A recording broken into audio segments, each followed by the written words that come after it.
Hello dear students, welcome once again to the online video lectures. Yesterday we were talking about the Mountbatten Plan, and today we'll continue with the same topic, and today we'll discuss about the Indian Independence Act. What were the main points? We have studied that Mountbatten was in favor of dividing India and Pakistan into two separate nations. So he declared an act which was later known as Indian Independence Act in 1947. कल की video में हमने देखा था कि जो Lord Mountbatten थे वो इस चीज़ को समर्थन दे रहे थे कि इंडिया और पाकिस्तान का बंटवारा हो जाना चाहिए। तो उन्होंने इंडियन इंडिपेंडेंस एक्ट नाम का एक नया नियम या एक नया कानून पारित किया, जिसके कुछ मेन पॉइंट्स यहाँ पे दिए गए हैं, हम लोग उसे समझते हैं। पहला पॉइंट है, Sikh, Hindus and Muslims in Punjab and Bengal legislative assemblies would meet and vote for partition. If a simple majority of either group wanted partition, then these provinces would be divided. इसका मतलब ये है कि जो सिख लोग हैं हिंदूस और मुस्लिम्स के साथ मिल करके, जो पंजाब में रहते हैं और बंगाल में रहते हैं, वो लोग मिल करके वोटिंग करेंगे कि वो पार्टीशन यानी कि बंटवारा चाहते हैं या नहीं चाहते हैं।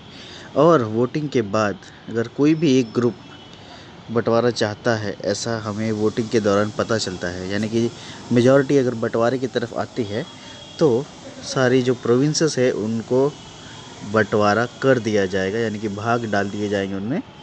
And second point is Sindh was to take its own decision, यानी कि सिंध को इसमें इंक्लूड नहीं किया गया था, सिंध को अलग रखा गया था कि सिंध के लोग जो है वो अपना फ़ैसला खुद ही करेंगे, उसमें हम कुछ हस्तक्षेप नहीं करेंगे। सिर्फ जो पंजाब और बंगाल के हिंदू, मुस्लिम और सिख लोग हैं वही लोग वोटिंग करेंगे और ये बताएंगे कि वो बंटवारा चाहते हैं या नहीं चाहते हैं।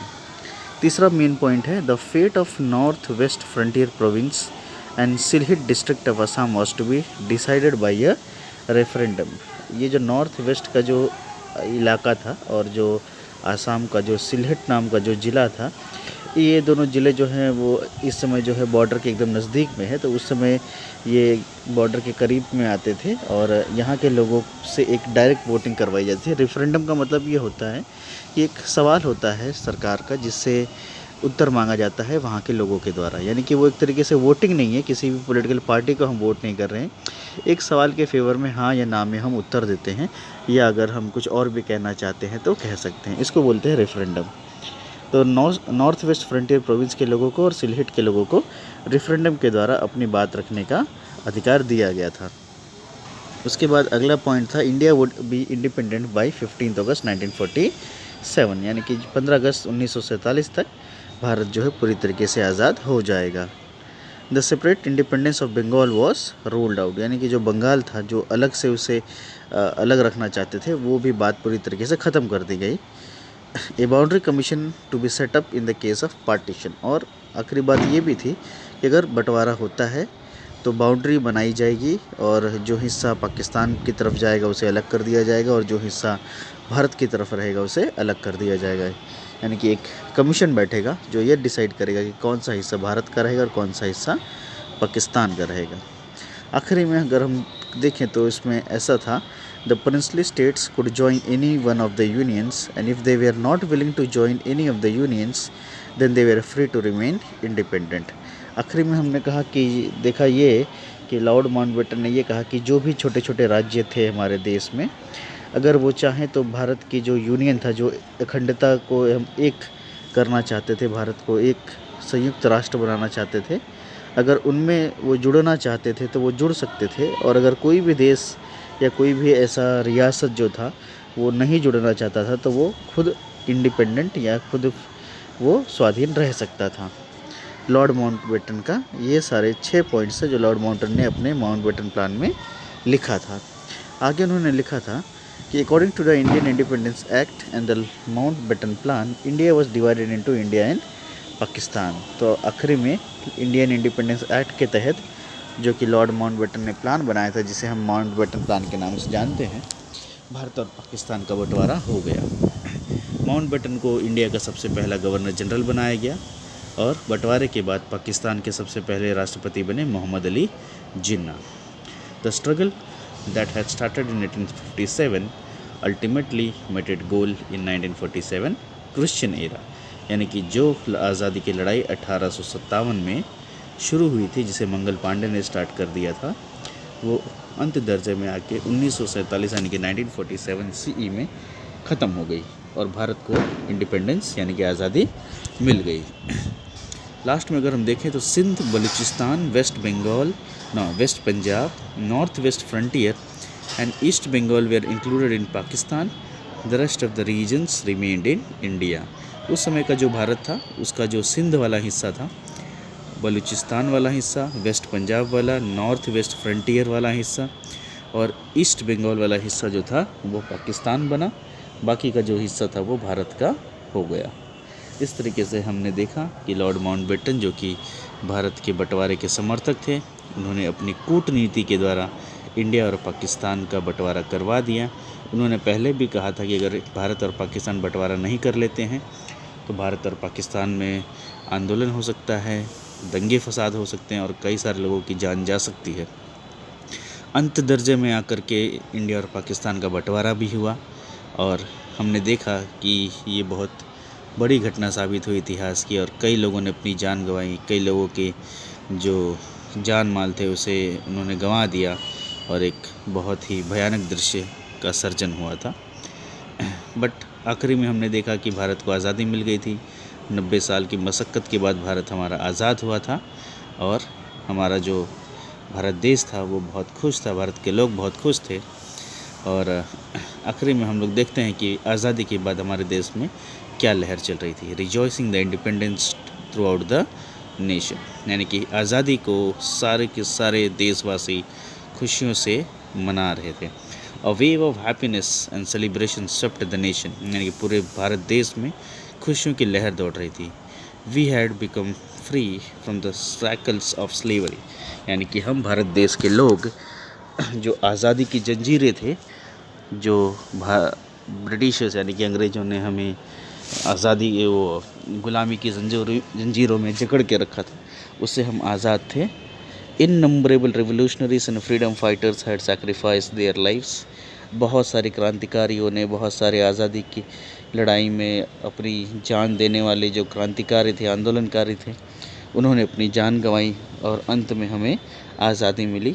Many known and unknown people had contributed in a small or big way, even beyond their capacity in the freedom struggle to make us independent. तो जैसा कि हम जानते हैं कि कई सारे लोग इतिहास में अगर हम देखने जाएं तो बहुत सारे लोगों ने अपनी जान गंवाई है हमारे भारत देश को आज़ाद करने के लिए। कईयों का नाम आज़ादी के लड़ाई के में लिखा जाता है, इतिहास में लिखा गया है, और कईयों का नाम तो आज भी हम नहीं जानते हैं या बहुत कम जानते हैं। तो हज़ारों की संख्या में लोगों ने अपनी जान गंवाई है। हमने तो जलियांवाला बाग में ही देखा था कि 2000 से ज़्यादा लोगों ने अपनी जान गंवा दी थी। और हम जानते हैं कि वो सभी के सभी लोग आज़ादी की लड़ाई के लिए जो एक सभा बुलाई गई थी उसी में भाग लेने के लिए आए थे। तो कई सारे लोगों ने अपनी जान गंवाई, अंत में जाकर के हमारे भारत देश को आज़ादी मिली। Jawaharlal Nehru became the first Prime Minister of independent India, and he unfurled the tricolor flag of our country at the Red Fort in Delhi by replacing the Union Jack of England. तो आखिरी में जवाहरलाल नेहरू हमारे भारत देश के प्रथम प्रधानमंत्री बने आज़ादी के बाद, और उन्होंने तिरंगा झंडा लाल किले पर लहराया और साथ ही में जो अंग्रेज़ों का यूनियन जैक था उसे नीचे उतार दिया गया। The nation was rejoicing in the glory of independence. इससे सारे देश में खुशी की लहर दौड़ गई। सारे भारत देश के लोग, सभी भारतवासी, हमारे नागरिक जो थे बहुत खुश थे। उन्होंने अपने मित्रों को, अपने सगे संबंधियों को, अपने पड़ोसियों को बधाई दी और नाच गाना हुआ, एक दूसरे को मिठाइयाँ खिलाई और अपने अपने तरीक़ों से लोगों ने खुशियों को बांटा एक दूसरे से और एक दूसरे को बधाई दी। तो ये था हमारे 2 इम्पॉर्टेंट पैराग्राफ जिसमें हमने देखा Indian independence Act and the rejoicing the independence throughout the nation. So my dear students, as per your wish, today I have made this video in Hindi also, because many of the, some, not many, we can say some of the students had requested to use the regional language also. So आज की video आप लोगों के demand पे हिंदी और English दोनों में है. आई थिंक आप लोग और अच्छी तरीके से समझ पाएंगे इसे कि इंडियन इंडिपेंडेंस एक्ट था, उसमें लॉर्ड माउंटबेटन ने क्या क्या लिखा था और आखिरी में क्या हुआ था, किस तरीके से भारत को आज़ादी मिली थी, आज़ादी के बाद लोगों ने कैसे खुशियाँ मनाई थी. लेकिन इसके बाद का जो पॉइंट है द प्रिंसली स्टेट्स, इसमें हम बहुत ही इम्पोर्टेंट बातों को डिस्कस करेंगे. किस तरीके से जो हमारे देश के छोटे छोटे हिस्से थे, जो छोटी छोटी रियासतें थे, कैसे एक हुई और हमारा इंडिया जो है वो अखंड इंडिया बना. इसमें किसका हाथ था और किस फ्रीडम फाइटर ने हैदराबाद, कश्मीर और जूनागढ़ का जो मुद्दा था, जो एक प्रॉब्लम थी, उसे कैसे सॉल्व किया, उसके बारे में भी हम डिस्कस करेंगे. लेकिन उसके लिए आपको इंतज़ार करना पड़ेगा अगली वीडियो का. तब तक के लिए आप इंडियन इंडिपेंडेंस एक्ट को पढ़िए, समझिए. इससे जुड़े अगर आपके पास कोई और भी ज़रूरी बातें हैं तो उसे इकट्ठा कीजिए और अपने फ्रेंड्स के साथ शेयर कीजिए. अगली वीडियो में हम द प्रिंसली स्टेट्स और मर्जर ऑफ प्रिंसली स्टेट्स के बारे में एक जानकारी हासिल करेंगे और उसे विस्तार से समझेंगे. अभी के लिए आप लोग Mountbatten plan, Indian independence act और rejoicing of the independence throughout the nation को अच्छी तरीके से पढ़ेंगे और समझेंगे. अगर फिर भी आप लोगों को कोई डाउट होता है या अगर आप चाहते हैं कि वीडियो इंग्लिश में ही बने तो आप लोग प्लीज़ कमेंट कीजिएगा. और अगर आप लोग ये भी चाहते हैं कि हिंदी और इंग्लिश दोनों लैंग्वेज में बने तो उसके लिए भी आप लोग कमेंट कीजिएगा. Thank you for now. I wish that you all are safe and staying at home. I wish my all good luck and pray for you all so that you will stay safe.